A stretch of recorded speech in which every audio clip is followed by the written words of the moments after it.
Muchas gracias, Maggie. Como lo decías, estamos con Karina Sosa, presidenta del sindicato, por esta decisión que tomó el PIT-CNT de ir por una enmienda constitucional con respecto a la reforma de la seguridad social y que fue a propuesta del ATSS. Muchas gracias por estos minutos. Bueno, buenos días, las gracias a ustedes. Sí, ayer resolvimos en la mesa representativa que se iba a llevar adelante un plebiscito con las características de dejar claro en la Constitución algunas garantías para trabajadoras y trabajadores, sobre todo para los más vulnerables, ¿no? En principio, mantener la edad de retiro en los 60 años, porque nos parece algo muy importante, desde el momento en que en este país no hay políticas públicas de empleo que den trabajo a la juventud, entonces limitar la salida de los trabajadores actuales complicaría el ingreso de las nuevas generaciones. Y porque además necesitamos descansar después de toda una vida de trabajo. En segundo lugar, el aumento de las prestaciones mínimas, de las jubilaciones y pensiones, nos parece que es una reivindicación que a los jubilados les está haciendo falta, porque en este país con 18.000 pesos no vive nadie. Y el tercer punto, y el nudo problemático, el más álgido, el que llevó más discusión, y el que podía ser la cuestión de que llegáramos o no a un acuerdo de una papeleta única, era la eliminación de las AFAP.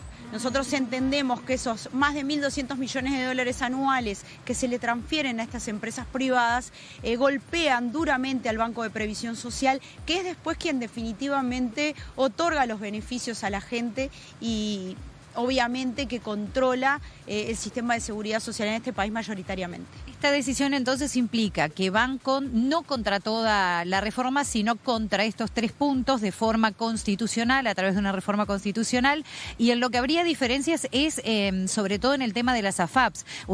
Hay quienes proponen eliminarlas totalmente y otros que van por el lucro de las AFAP. Es claro, no es lo mismo eliminar el lucro que eliminar las AFAP. Claramente lo que se está diciendo allí es que podría prevalecer el sistema de ahorro individual.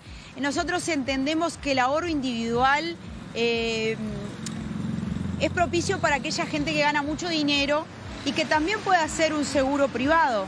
No necesitan una AFAP que les garantice eso. Lo pueden hacer de todas maneras porque ya existe. ¿Cuál es el camino que comienza ahora? Porque lo decíamos, fue una decisión bastante polémica. La opción ganadora fue por 16 votos, hubo 14 en contra, 14 abstenciones, que se habló en su momento que querían postergar la decisión para el próximo gobierno, pero según dijo el presidente de PIT-CNT, esa moción finalmente no se presentó. ¿Cómo se llega a abril, que sería el plazo máximo para juntar justamente las firmas y lograr el plebiscito? Bueno, se llega trabajando rápido y de forma efectiva, ¿no? Nosotros ya tenemos delineados los puntos de la papeleta, resta reunirnos con el PIT-CNT porque ahora esta propuesta ya no es más de ATSS, sino que es de todo el movimiento sindical.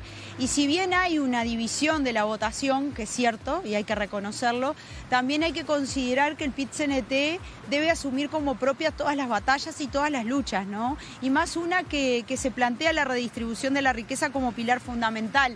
Entendemos que los sindicatos que no votaron por esta moción o que se abstuvieron, y bueno, acatarán en principio como corresponde la posición que finalmente se adoptó.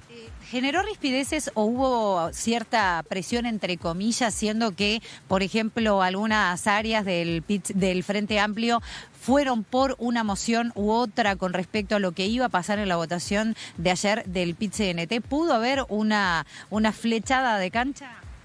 Y a veces sucede que hay militantes sindicales que tienen alguna incidencia, pero es a título personal, ¿verdad?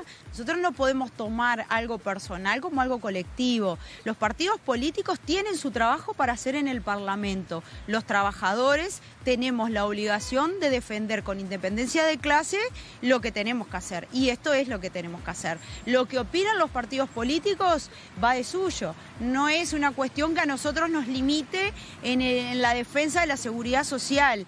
Y en esto de que tú me preguntabas de que no vamos contra la ley, hay una razón muy poderosa para haber tomado esta definición. Y es que las pocas cosas que nosotros creemos que la ley tiene favorable para la gente, no queremos que se caigan. Nosotros queremos una mejor seguridad social para todos y todas y entendemos que algunos puntos de la reforma son positivos y hay que dejarlos. Pero eso lo tendrá que hacer un eventual próximo gobierno una vez que triunfe el plebiscito con el 50+1 de los votos de esta población uruguaya. Uno de los principales argumentos del oficialismo con respecto a la realización de esta reforma es que es inviable el sistema como está funcionando y que básicamente los tres pilares fundamentales que lo harían viable, según el oficialismo, son los tres que se van a modificar. ¿Cómo funcionaría entonces? ¿Cómo sería viable todo esto a futuro si se hiciera esa enmienda que ustedes proponen? Bueno, el oficialismo hay que contestarle con la misma dureza con la que ellos tratan a los sindicatos. 1.280 millones se destinan a la SAFAP, que después hay jubilaciones, rentas que paga el Banco de Seguros, porque también las AFAP se han descolgado de esa responsabilidad, le terminan pagando 30 pesos a un trabajador a veces, porque se lo dividen en la expectativa de años de vida que pueden llegar a sobrevivir. Entonces hay que contestarles que le han sacado al BPS una de las patas fundamentales, que es la solidaridad, y lo hizo otro gobierno con las características del actual. Y 15 años de gobierno frente amplista no derogaron tampoco la SAFAP. Entonces el campo popular tiene que tomar sus decisiones y lo hace en la base del conocimiento de que todo el dinero que se le transfiere a esas empresas privadas, en las que sus gerentes cobran salarios de 1 millón de pesos uruguayos, quiere decir que tienen réditos importantes. O sea que cortar esa transferencia haría viable esto que ustedes proponen según sus números. Sin lugar a dudas. Eso y un montón de otras modificaciones que hay que hacer sí o sí, que hay que estudiarlas. No puede ser que una persona que tiene una panadería en la esquina, como tenemos acá, tenga que pagar más impuestos en relación a los ingresos que tiene que una multinacional que está exonerada. Porque eso es para generar puestos de empleo que se les da esa exoneración. Ahora, ¿hay controles del Ministerio de Trabajo y Seguridad Social si realmente esa exoneración se convierte después en trabajo? En general, el Frente Amplio, más allá de estas posturas que se manifestaron a favor o en contra, habló de un gran diálogo nacional que sería lo necesario para poder llegar a una reforma con un acuerdo más amplio. ¿Ustedes piensan que más allá de la medida de juntar las firmas e ir al plebiscito, eso también es viable y debería hacerse cuándo? Por supuesto que tiene que hacerse, porque nosotros con este planteo que estamos haciendo de dejar en la Constitución establecidos estos pilares que hacen que haya una reforma estructural y no paramétrica, después de la estructura viene lo paramétrico. Entonces sí o sí va a haber que tener un diálogo social, porque el diálogo social no es un concepto vacío, es una materia en la Facultad de la República, en la Facultad de Derecho, que tiene un contenido muy importante y es justamente tener en cuenta lo que opinan los trabajadores, los empresarios, los parlamentarios y a qué están dispuestos a negociar en este marco, ¿verdad? ¿Qué es lo que no se hizo con esta reforma? Esa conformación de la comisión de expertos fue a puertas cerradas, se tomaron en algunas instancias insumos desde nuestra parte. Por ejemplo, nosotros nos presentamos ante la comisión de expertos, pero la ley no tiene un renglón de lo que ATCS propuso.